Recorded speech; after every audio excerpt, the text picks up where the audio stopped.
Thank you to all of you for coming out this morning. My name is Zainab, Z-A-I-N-A-B, Chaudry, C-H-A-U-D-R-Y. I am the Maryland Outreach Manager for the Council on American-Islamic Relations. We are the nation's largest Muslim civil rights and advocacy organization. I am joined here today with Gadeir, who is the 19-year-old teen out of Harford County who my organization is representing. And I'm also joined, and his family as well, and I'm also joined by Gadeir Abbas, who is CAIR's senior staff attorney and who's providing legal counsel for the family and specifically for Gadeir. So the order of today's news conference is going to be pretty basic. I'm going to start off with a brief introduction of the incident, what took place that day, and just give a brief overview of what CAIR is requesting. And then I'm going to turn it over to Gadeir to give a brief statement on his experience and what he hopes to see out of this news conference. We're going to ask Gadeir's older brother, Faris, to also give a statement, and then we're going to turn it over to CAIR National Senior Staff Attorney Gadeir Abbas to provide his insight from a legal perspective and also answer any questions that you might have. So basically, this press conference was called because my organization is calling on the Harford County State's Attorney's Office to press hate crime charges against a man who verbally and physically assaulted 19-year-old Gadeir in a bias-motivated attack. To give you a little bit of background information about this incident took place on February 27th, at an intersection in Harford County when Gadeir was driving at an intersection and he was verbally and physically harassed by a white male driver in about his 60s for taking a turn for which Gadeir had the right of way. At that point, Gadeir drove off. The alleged assailant, he drove after him. He followed him into a parking lot. He blocked off his vehicle, and he got out of his own car and he approached Gadeir's car in a hostile and threatening manner. He reportedly opened Gadeir's car door aggressively, and he struck him in the face, and then he grabbed his eyeglasses and he flung them to the ground. Gadeir sustained injuries on his left cheek, and he also had to replace his eyeglasses. He allegedly then shouted more obscenities while telling Gadeir to exit his car. He exited his car, he was on the ground, on the sidewalk, searching for his eyeglasses that he could not see without. The assailant made racist, threatening remarks, including, quote, "get out of my country," end quote, and, quote, "you are lucky you weren't in my side of the town or I would have beaten and shot you," end quote. A bystander who witnessed the exchange happened to be in the area, and he came to Gadeir's defense. He stood between the two men. He helped Gadeir find his eyeglasses, and he told his attacker that he should never say anything like that to anyone. We're grateful that the bystander, the witness, came forward, and he has been working with the family to deliver justice for Gadeir. My organization has noted an unprecedented spike in hate crimes and bias attacks targeting Muslims across the state and across the country. We recently released a report that indicated there was an over 55% increase in the number of bias incidents against Muslims between 2015 and 2016. And we expect that number to be higher this year just based on the number of incidents that have been reported thus far. The physical, emotional, and psychological toll of these kind of attacks must not be ignored or trivialized. These have very real consequences on not only the victim, but also the communities who are impacted and just overall generally members of society who increasingly feel vulnerable in this hostile political climate. We urge the Harford County State's Attorney's Office to bring appropriate hate crime charges against the perpetrator for two main reasons.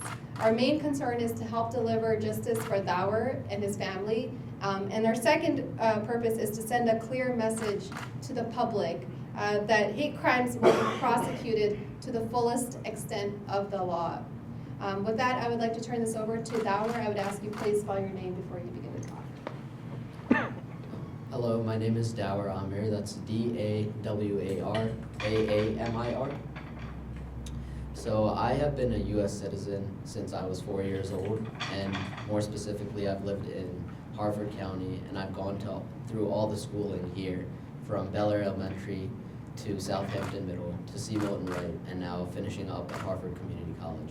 And all my years, I've never experienced anything remotely close to this, and seeing the rise in it now and having to face it myself, and seeing how the justice system is handling it, I just ask the justice system please to acknowledge what this incident was, and that is a hate crime, and please charge it as just before more people are hurt, because I wouldn't wish this pain and humiliation on my worst enemies.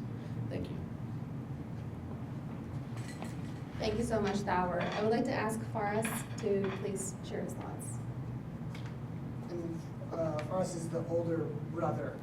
And spell your name too. My name is Faraz, that's F-A-R-A-S. I'm the older brother of Gadeir. My siblings and I grew up in this country, specifically in Bel Air, Maryland, going to schools with majority white people, and we never had any problems like integrating into the community.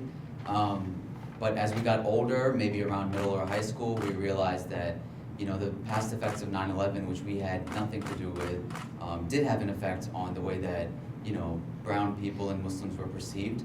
So we went out of the way to be captains of sports teams, leaders of organizations, parts of honors organizations, and volunteer in places like Baltimore to feed homeless children and throughout churches as well. So when we heard of the rise of hate crimes in this country, we never thought that it would happen to us because we had such a good relationship with everybody in the community. So when it did happen to Thawar, which is the youngest member of our family, we were extremely shocked and we were confused because we didn't know where this was headed and how to handle it. Thawar has been a huge influence amongst a lot of younger kids in our community, and a lot of people look up to him. So now our main concern is that these kids that are looking up to him have something to fear, and they shouldn't. And when he's such a role model for them and has been humiliated in this way, they don't know how to act. And that's not something they should have to go through, but now it is. So we're just concerned about that. Thank you. I'd like to ask Gadeir Abbas, CAIR Senior Staff Attorney, to please come back.